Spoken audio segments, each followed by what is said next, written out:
Hi, you guys. It's Yaz. And today I want to talk about a reason why a lot of people end up staying in narcissistic relationships. Besides the fact that you think this person's going to change, that's one of the main reasons. People always think, well, I'm trying to get them to be like they were in the beginning. Maybe if I'm just nicer, maybe if I make it easy for the narcissist, maybe if I'm really kind to them, they'll go back to the way they were. And that never happens because that was never who the narcissist truly was.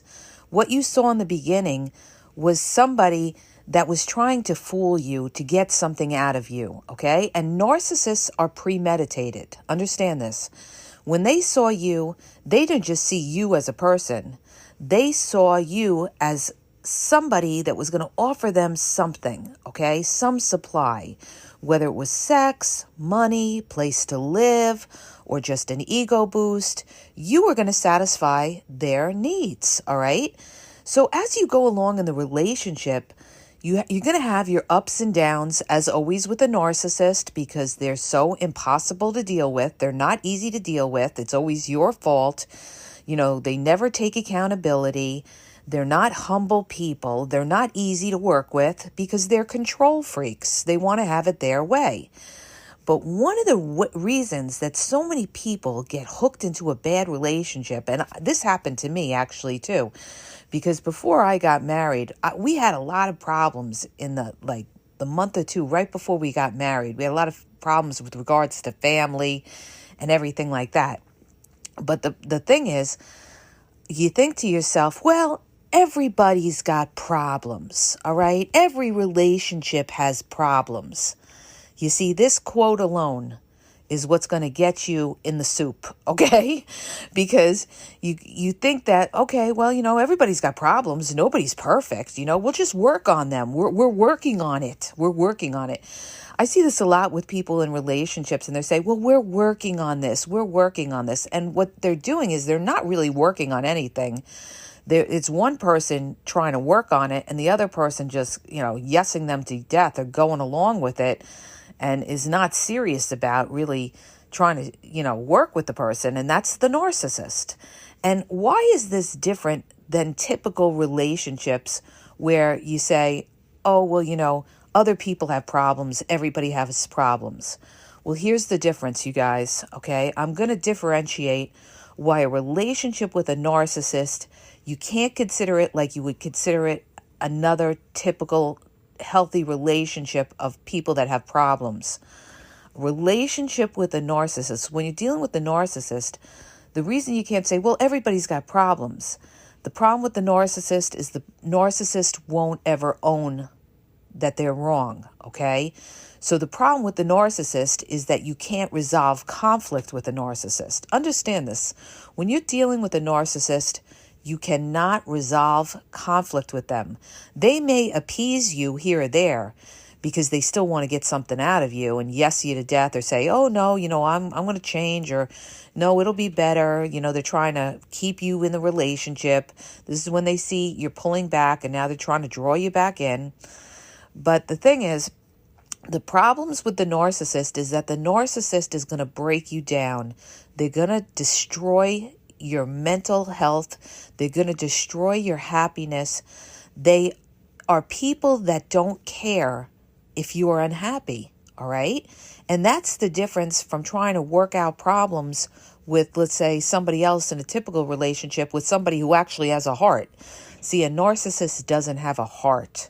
They're cold people, especially the covert narcissists. They're cold as ice. That's why they could drop somebody cold, all right?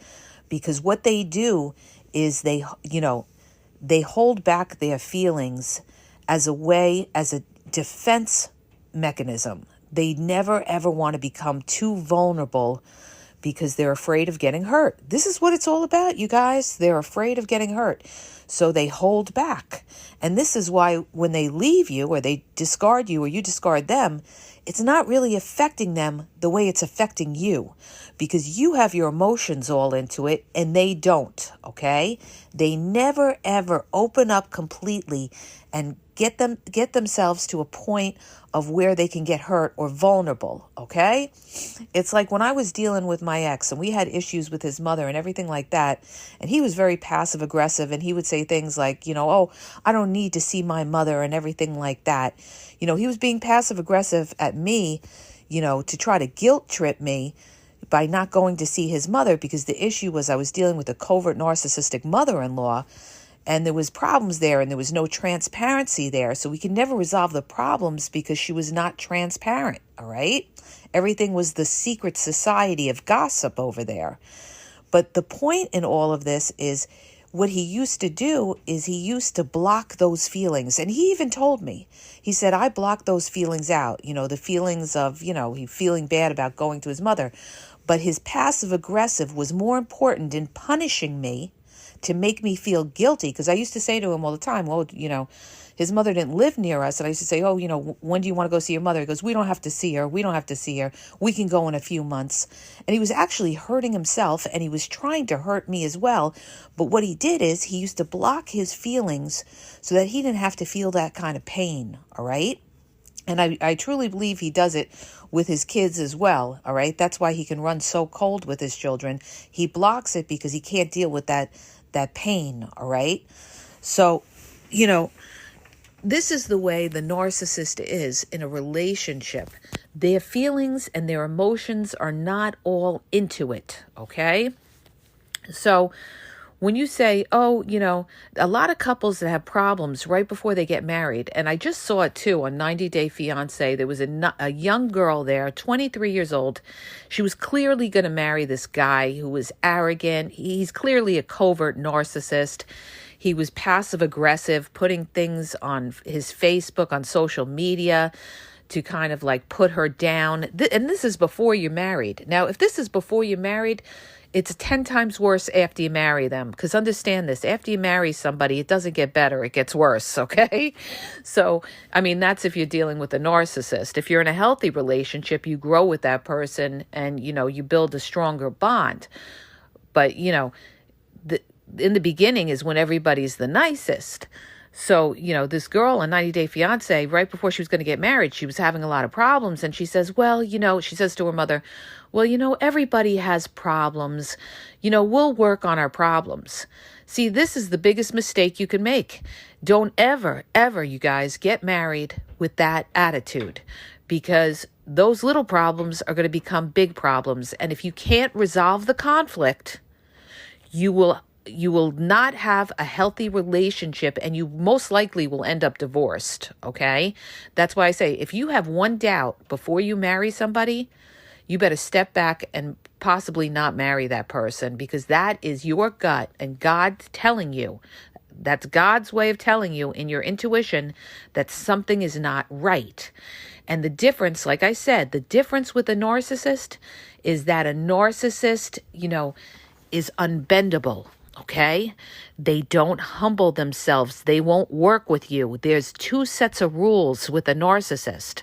And if you don't abide by those rules, they are going to torture you.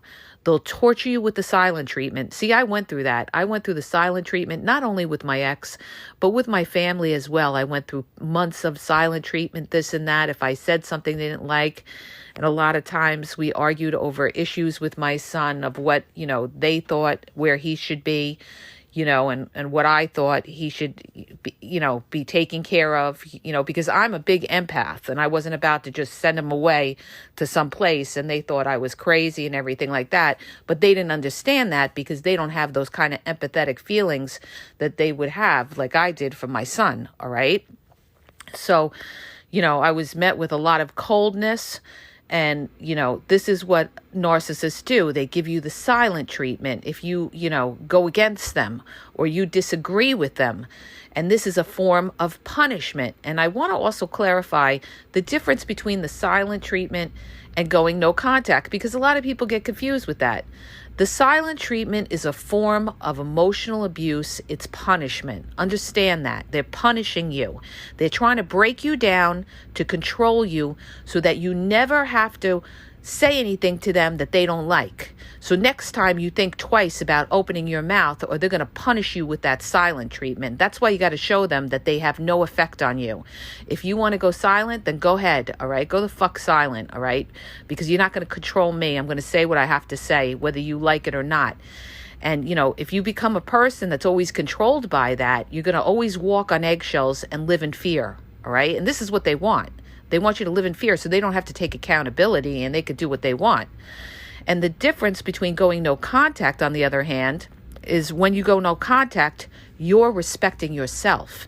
You're not going no contact to punish them. You're going no contact to respect yourself and to give yourself that peace. This is what you're doing. You're not acting like the narcissist. That's when you've really had it and you're walking away and saying, you know what?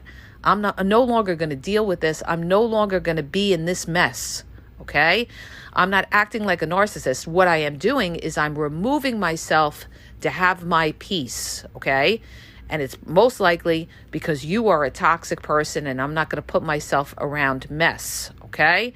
It's not to punish the narcissist. It's to not deal with the narcissist and to have your peace, because you'll never have peace with the narcissist. It'll always be back and forth because, again, what's the problem with the narcissist? They can't own when they're wrong. They can't speak the truth. They try to gaslight you and twist words to make it your fault. They're blame shifters. And this is the reason why you can't say, well, everybody fights when you're in a relationship with a narcissist. Because when you fight with a narcissist, there is no resolution. Okay? There could be temporary resolutions where the narcissist will actually fool you and think that there's hope that you're going to work out your problems, because what they'll do is they'll start showing you affection and, they'll say, oh, no, we'll work on it, this and that. And the fact that you don't remove yourself and leave the narcissist, they know they got you. So this is what a lot of narcissists do to manipulate.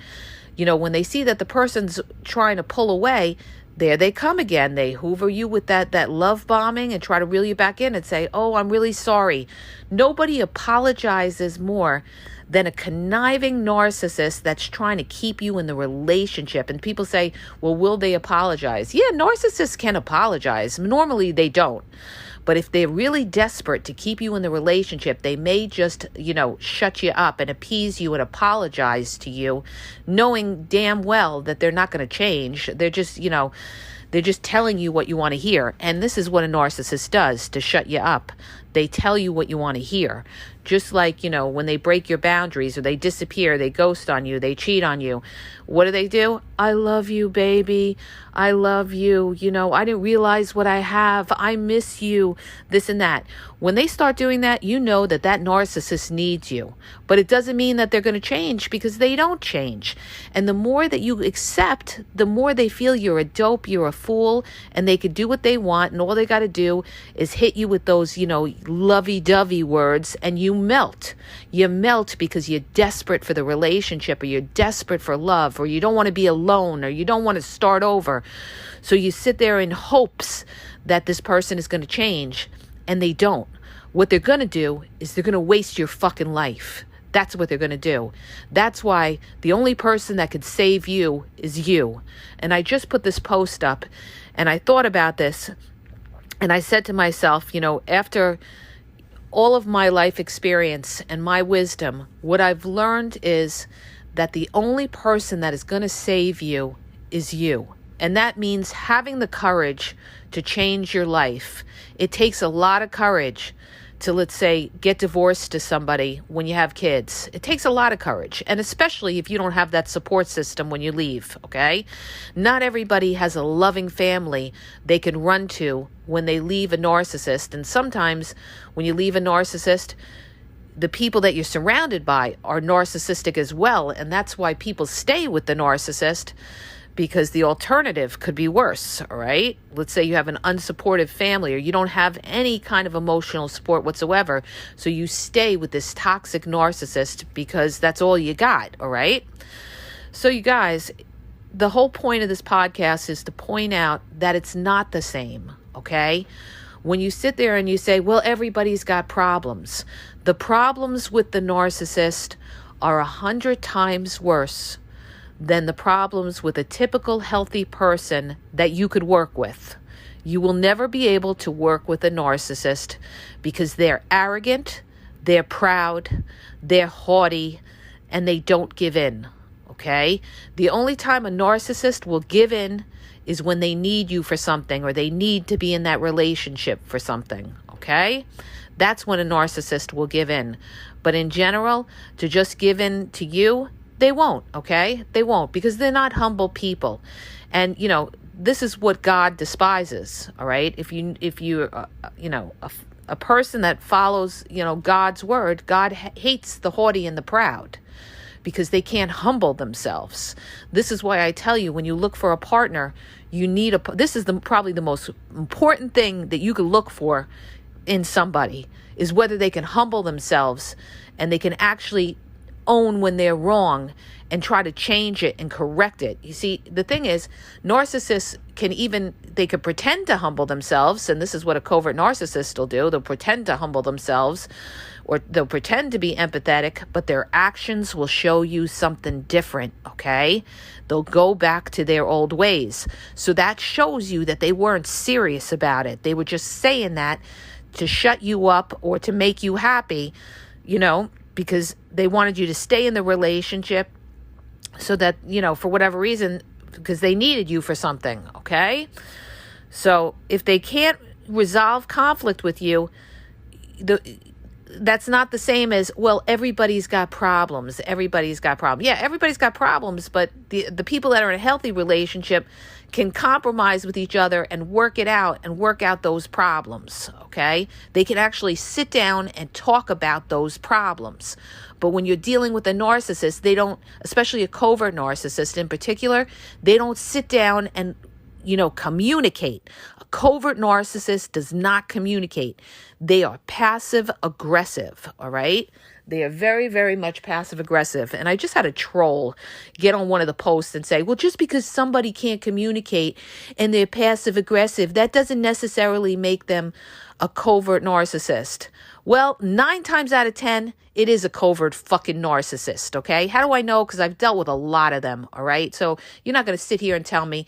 You show me a person that's passive aggressive, that can't communicate. That is a person that can't speak the truth, okay? And when a person can't speak a truth, that makes them a manipulator, correct?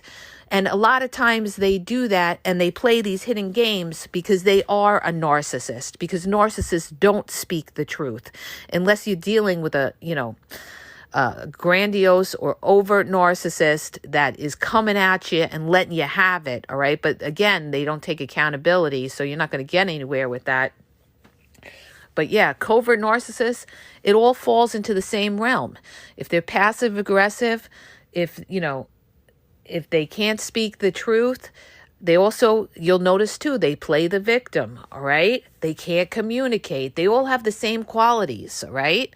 And they all have to hide that mask, and they pay you back and stab you in the back. They smile to your face and they stab you in the back. That's a covert narcissist, you guys. Believe me when I tell you, because I'm surrounded by them, all right?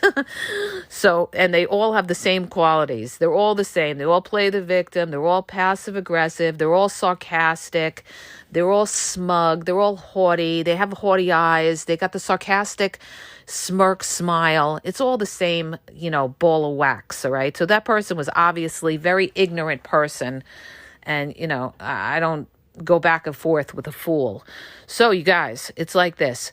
Understand, you've got to look at the problems that you have with somebody. If you can't work them out and sit down and talk about it, then no, you are not in a relationship where everybody's got problems. We're working on our problems, because your problems will never get worked out with somebody like that can never bend or never own anything.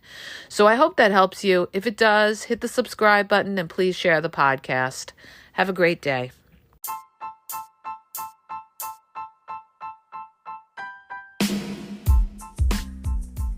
If you guys are having a problem in your dating or relationship, or you're dealing with somebody maybe that's narcissistic, you don't know if they're a narcissist, or you're just having problems, you're in a toxic relationship and you need some clarity on it, Go to the link in the podcast description for my website where I offer email and phone coaching.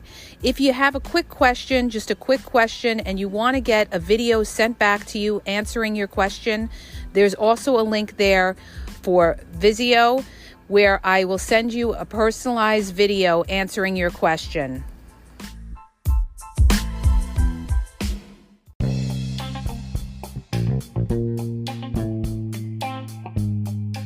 Hi, you guys, it's Yaz, and I want to tell you about my 2 books on Amazon. The first book is Regain Your Power. It's all about power and relationship. Who has the power in the relationship? And it goes into all of that, okay? The other book is Signs He's Not Into You, He's Wasting Your Time, okay? Check it out. It gives you a lot of good clues as to whether you're with somebody who's a real one or somebody who's just going to waste your time. You could read them both with Kindle's free trial membership. So check it out. Link is in the podcast description.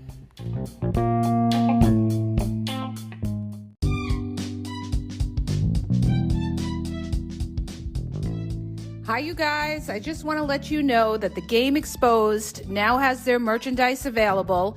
Check out the link in the bio, and you could go check it out. There's cool hoodies, cool sweatpants, cool hats.